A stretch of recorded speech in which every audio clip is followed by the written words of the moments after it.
susunod na programa ay rated PG. Patnubay at gabay ng magulang ay kailangan sa mga batang manonood. GMA News and Public Affairs. Walang ginikilingan, walang pinoprotektahan, walang kasinungalingan, serbisyong totoo lang.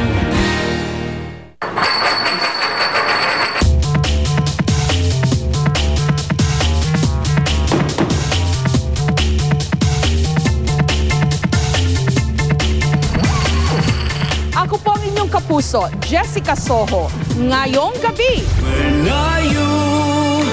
dito na may best friend. dayuhang mga kantang tinagalog at ginawang mas nakakatawa.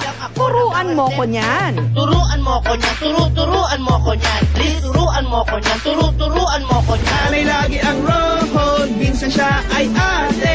Bida siya sa Maraclara, si Susan Africa. Turuan mo ko niyan, turuan mo ko niyan. Please, turuan mo ko niyan, turuan mo ko niyan. Okay, kung ka sa likod.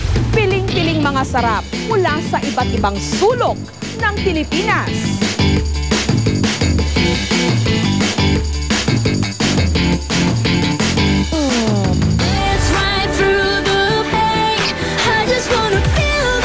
Bigla ang pagkanta at pagsayaw sa isang pampublikong lugar. Maki-join at makisaya sa Flash Mob.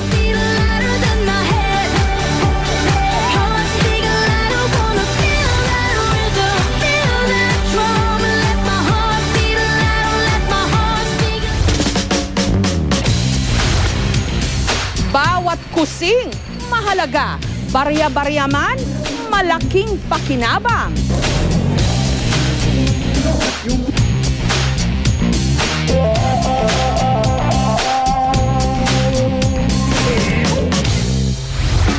Welcome to my pink house. Iba't ibang kulay, nakakagamot, color therapy.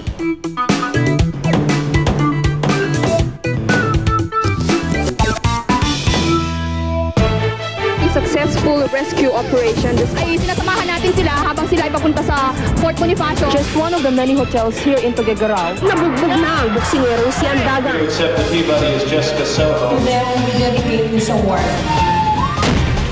Silver Screen Award for Jessica Soho. Thank you, God, for this honor. Napakalayo ng nilakbay ni Barack Obama.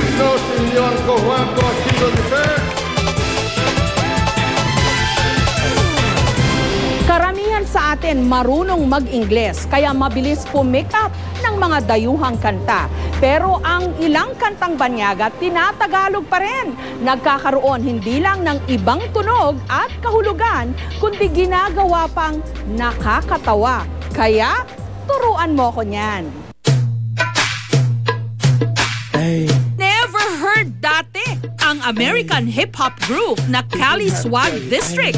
Pero dahil sa isang video na in-upload nila sa internet, parang epidemyang kumalat ang kanilang kasikatan.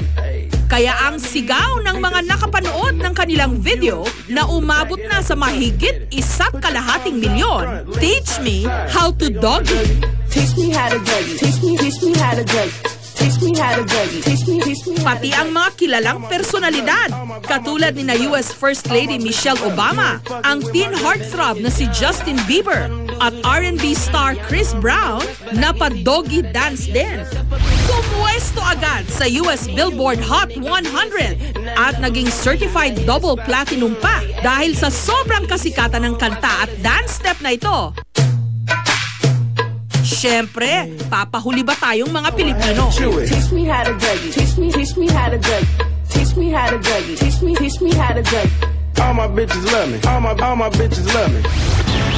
Pero ang grupo ni na Arlen, aka Black Tape, hindi raw nakontento sa pagsasayaw lang ng Teach Me How to Doggy. Nakatuwaan nila itong gawan ng Tagalog version, presenting ang Turuan Mo Ko Niyan. Turuan mo ko niyan. Ay, pare koy! Ano? Turuan mo kong sumayaw. Gusto ko lang matutong gumalaw. Naiinggit kasi ako sa inyo. Ang gaganda kasi ng mga moves nyo. Turuan mo ko niyan, turuan mo ko niyan. Please, turuan mo ko niyan, turuan mo ko niyan. Okay, kung ka sa likod, dun ka sa likod. Dun sa likod at malikot. Wala pa man itong isang buwang naka-upload sa YouTube. May mahigit ng 100,000 hits. Dun ka sa likod. Habang ni-record, hindi siya yung pagka-record na ginawa na kagad yung lyrics tapos kakantayin na lang. Hindi. Bawat kanta, nag-iisip na naman anong next line. Talagang inisa-isa yun hanggang sa nabuo na siya. Since hindi namin maintindihan yung English, ganun lang, ginawa namin is yun na yung dun ka sa likod. Hindi rin daw nila inasahang tatangkilikin ng masa ang kanilang bersyon dahil inirecord lang nila ito gamit ang computer microphone. Dun sa likod at huwag ka malikot. Hindi naman talaga kinarir yung gawa. Sa amin, wala rin namang talaga kaming, hindi naman talaga namin sinadya talagang kasi it's just for fun lang naman. Turuan mo ko niyan, turuan mo ko niyan. Please, turuan mo ko niyan, turuan mo ko niyan. Banana. Kung ayaw mo, Maaring may mga najojologan sa paggawa ng Pinoy version ng mga banyagang kanta. Banana ko babe, I'm selling today. Bakit nagkahiwalay? Pero hindi maikakailang ito ang nag-launch ng career ng ilang singer. Luguran sobra-sobra. Katulad ng kapampangang singer na si Jojit Villarreal na mas kilala bilang si Ara Muna. Ang song na to ay dedicate for you, aking kaibigan. Ang pinakabago niyang single ngayon, ang Where Na You. Spoof naman ang kantang Through the Years ni Kenny Rogers. Sana'y magkita ulit dahil miss na you talaga. Where na you? Dito na may best friend, ang cute na classmate mo, na nooy may crush at magtingin sa'yo. Di ba yung mga nagte-text na shortcut yung mga tinetext nila, yung where na you, dito na me. Yun, parang dun ko na rin nakuha yun. Kasagsagan daw kasi noon ang Jejemon Fever noong buuin ni Ara Muna ang kantang ito at hinaluan ng mga salitang Kapampangan. Ikain lagi kong sasandalan, pati ating problema. Hinahanap ko pa nga, nasaan na ba siya? Where na you? Dito na me. Kapag you need my help, text mo lang me at darating ako. Ang paggawa ng ilang mga Pilipino ng sarili nilang bersyon ng mga sikat na international hits, hindi naman daw masasabing tuwirang panggagaya lang. Ang konsepto kasi ng sikat na, ibig sabihin, alam natin. At madalas nating tinitingnan na ang parody ay nasa mga kanta o nasa musika. Hindi lingid sa ating kaalaman na ang mga Pilipino ay napakahilig sa musika. Huwag din daw masyadong seryosohin ang ilang mga tinagalog na kanta. Dahil ang ilan dito, sadyang katuwaan lang daw. Gimmick daw talaga ni na DJ Paquito Jones at Rex sa kanilang radio program ang paggawa ng sarili nilang bersyon ng mga sikat na kanta. Teacher mo papogi, teacher mo papogi. Siya ay papogi, siya ay papogi. Lalong pumupogi sa mata ng mga doggy. Magkatulong ang dalawa sa pagbuo ng lyrics at mahigit 200 kanta na ang nagawa nila ng Tagalog version. Isa na rito ang kanilang version ng official theme song ng 2010 World Cup, ang Waka Waka. It's Time for Africa ni Shakira.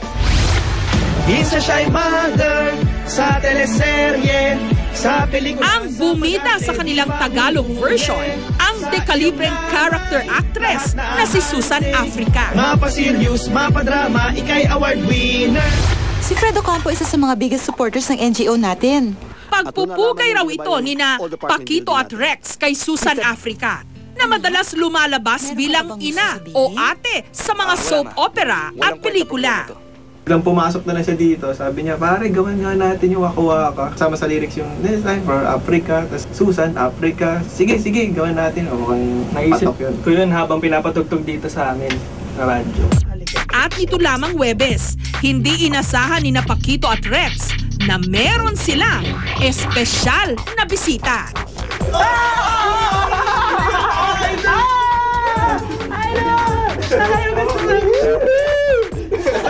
Hindi nga raw makapaniwala si Susan na mai-immortalized siya sa isang nakakatuwang kanta. Matagal ko na kayo hinahunting! May nagpadala sa akin ng link na sabi, panoorin mo to, ikaw to. Kinabahan ako, yun ang first reaction ko. Nung una, sabi ko, naku, baka may sabihin na hindi maganda. Kaya mo, you believe it. Nanay lagi ang rohon, minsan siya ay ate. Kita siya sa Mara Clara, si Susan Africa. Actress, batikan siya Kita siya sa Mara Clara, si Susan Africa. Overwhelmed ako sa tuwa. Parang sa tinagal-tagal ko sa industriyang ito, parang pakiramdam ko, nanalo ako ng award. Oh, may pinatunguhan din pala yung kalokohan namin. May partikular nga bang lengguwahe ang isang awitin? Hindi nga ba't ang isang kanta malalaman kung talagang tumatagos sa kaluluwa?